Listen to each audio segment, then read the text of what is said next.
Welcome to Know Your Bible. My name is Reverend Birgit Gaudreau. Today we're going to study Exodus chapter 13. If this is the first time watching this channel, I started the Bible studies in Genesis chapter 1 right up to Exodus chapter 13 today, and you're welcome to look at any of the studies from the past. Last time we experienced the Passover, so now the Israelites are out of Egypt. And now we're going to see how God is leading them day and night. Exodus chapter 13, verse 1 and 2. Then the Lord spoke to Moses, saying, Consecrate to me all the firstborn, whatever opens the womb among the children of Israel, both of man and beast, it is mine. The firstborn was holy in God's eyes, and God wanted to redeem the firstborn of the Israelites. Verse 3 to 5. And Moses said to the people, Remember this day in which you went out of Egypt, out of the house of bondage. For by strength of hand the Lord brought you out of this place. No leavened bread shall be eaten. On this day you are going out, in the month of Aviv. And it shall be, when the Lord brings you into the land of Canaanites, and the Hittites, and the Amorites, and the Hivites, and the Jebusites, which he swore to your father to give you, a land flowing with milk and honey, that you shall keep this service in this month.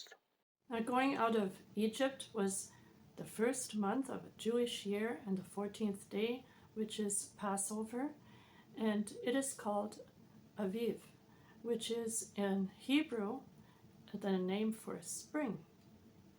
Verse 6 and 7. 7 days you shall eat unleavened bread, and on the 7th day there shall be a feast to the Lord.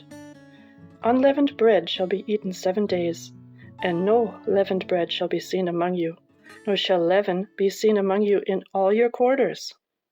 So they took their unleavened bread with them. They made sure that it would not rise. They took very good care of it, and they were now to eat the unleavened bread for 7 days. Verse 8 to 10. And you shall tell your son in that day, saying, This is done because of what the Lord did for me when I came out from Egypt. It shall be a sign to you on your hand, and as a memorial between your eyes, that the Lord's law may be in your mouth. For with a strong hand the Lord has brought you out of Egypt. You shall therefore keep his ordinance in its season from year to year. On the 7th day of eating the unleavened bread, they were to worship the Lord and have a great feast and sacrifice the firstborn of their flock. Verse 11 to 16. And it shall be, when the Lord brings you into the land of the Canaanites, as he swore to you and your fathers, and gives it to you, that you shall set apart to the Lord all that open the womb, that is, every firstborn that comes from an animal which you have, the males shall be the Lord's.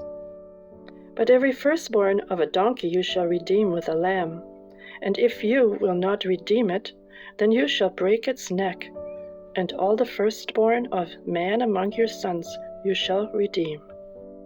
So it shall be, when your son asks you in time to come, saying, What is this? That you shall say to him, By strength of hand the Lord brought us out of Egypt, out of the house of bondage. And it came to pass, when Pharaoh was stubborn about letting us go, that the Lord killed all the firstborn in the land of Egypt, both the firstborn of man and the firstborn of beast. Therefore I sacrifice to the Lord all males that open the womb, but all the firstborn of my sons I redeem. It shall be as a sign on your hand, and as frontlets between your eyes, for by strength of hand the Lord brought us out of Egypt. Now, in God's eyes, the firstborn was considered holy, and he wanted the firstborn to be redeemed to him. And in the animal world, the flocks and herds that they had, God asked for the firstborn. The firstborn of the animals were to be worshipped back to God. Verse 17 and 18. Then it came to pass, when Pharaoh had let the people go, that God did not lead them by the way of the land of the Philistines, although that was near. For God said, lest perhaps the people change their minds when they see war and return to Egypt. So God led the people around by way of the wilderness of the Red Sea, and the children of Israel went up in orderly ranks out of the land of Egypt. So now they took care of their unleavened bread and did exactly what the Lord told them to. And the Lord told them to camp also in the place that wasn't too far away from Egypt. And God knew that there was going to be conflict between Pharaoh and his army and the Israelites, the 6,000 army of Israelites. So this was a time here where everyone was just counting on God. Verse 19 and 20. And Moses took the bones of Joseph with him, for he had placed the children of Israel under solemn oath, saying, God will surely visit you, and you shall carry up my bones from here with you. So they took their journey from Succoth and camped in Etham at the edge of the wilderness. As we know, that Moses and the Israelites, they took Joseph's bones with them. I assume it was in a coffin and they carried that with them because there was an oath and a promise attached to the bones of Joseph. Verse 21 and 22. And the Lord went before them by day in a pillar of cloud to lead the way, and by night a pillar of fire to give them light, so as to go by day and night. He did not take away the pillar of cloud by day, or the pillar of fire by night, from before the people. So God gave them a distinct sign that he was there with them. Through the day, he led them with a pillar of a cloud, and at night, he led the Israelites with a pillar of fire. So God was faithful and led the Israelites. Now here's a little question. Do we really want God to lead us in our life, or do we just want him as a backup?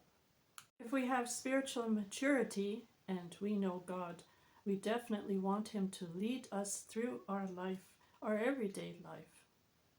So thank you everyone for watching. I appreciate each one of you who take part in the studies, in the Bible studies here with me. And please subscribe and help this channel grow. And God bless you all. Until the next time.